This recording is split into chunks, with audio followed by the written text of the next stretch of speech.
Yes, Ivan, matapos nga ang 14 na oras na paglalakbay mula Maynila, kasama na doon yung stopover natin sa Istanbul, Turkey, ay nakarating tayo sa Tel Aviv, Israel at pagkalapag ng eroplano ay dumiretso na tayo sa Jerusalem at nakita natin yung meron kasing New Jerusalem na medyo modern na yung mga structures doon at syempre pinuntahan natin agad yung Old Jerusalem. Bahagya kong sinilip yung ilang sa mga sites doon sa Old Jerusalem. Syempre, sinalubong tayo, doon tayo sa entrada ng Tower of David. Nakita na rin natin yan. At nagtungo din agad ako doon sa Via Dolorosa, bahagi ng Via Dolorosa, kung saan may mga spots doon na nandun yung Stations of the Cross. At, pero commercialized na rin yung area, Ivan, dahil makikita mo yung magkabilang gilid ay punong-puno na rin ang tindahan ng mga religious items. At itong Via Dolorosa, ito yung dadaanan para makarating naman doon sa Church of the Holy Sepulchre na sinasabing pinakabanal na site dyan po sa Jerusalem.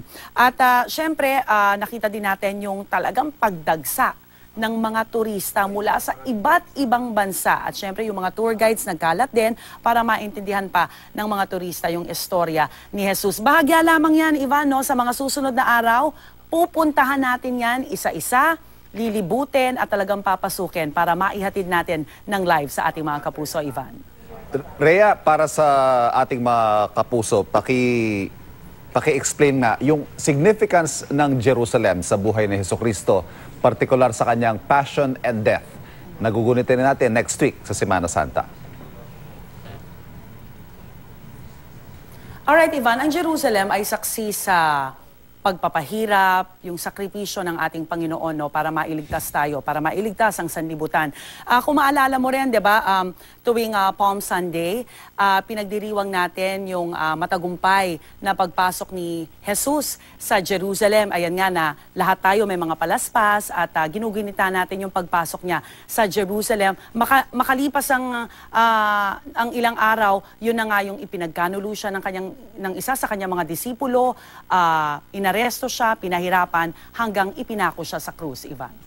Rhea, ang tawag natin dyan sa kinaroroonan mo, Holy Land. Pero alam naman natin yung security situation dyan, medyo nagiging alanganin minsan. Sa ngayon, Rhea, kumusta ang seguridad dyan?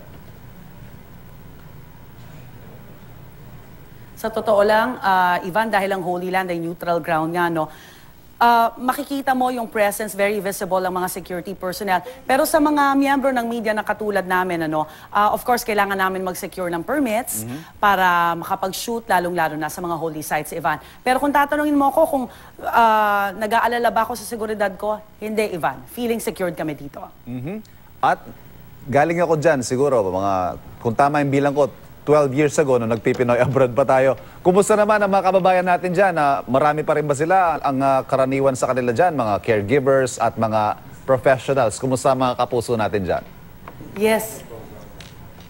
Nako, Ivan. Sa tala ng Philippine Embassy natin dito sa Israel, 28,000 ang mga kababayan natin na nandito ngayon sa Israel. At actually, kanina sa paglilibot ko ng sandali sa Jerusalem, may mga nakasalubong ako, mga seafarers natin. Siguro yung mga barko nila tumitigil dito at naglilibot-libot kapag may mga extra time sila.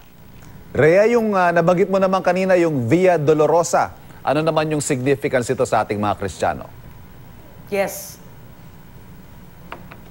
Yung Via Dolorosa, Ivan, ito yung landas na tinahak ng ating Panginoon patungo sa bundok ng Kalbaryo. Kanina, napakita natin sa mga kapuso natin yung itsura ng Via Dolorosa. Meron din mga ilang bahagi doon na may Stations of the Cross. So talagang pwedeng magnilay-nilay din yung mga kapuso natin pag pumupunta sila doon. Pero sabi ko nga, commercialized na rin siya. So may mga tindahan sa bawat gilid nito. Pero ito yung, again, yung landas na tinahak ng ating Panginoon. Dala-dala yung kanyang krus tungo sa kanyang Kalbaryo. Isa na lang, Rhea, ano naman itong Church of the Holy Sepulchre? Yes.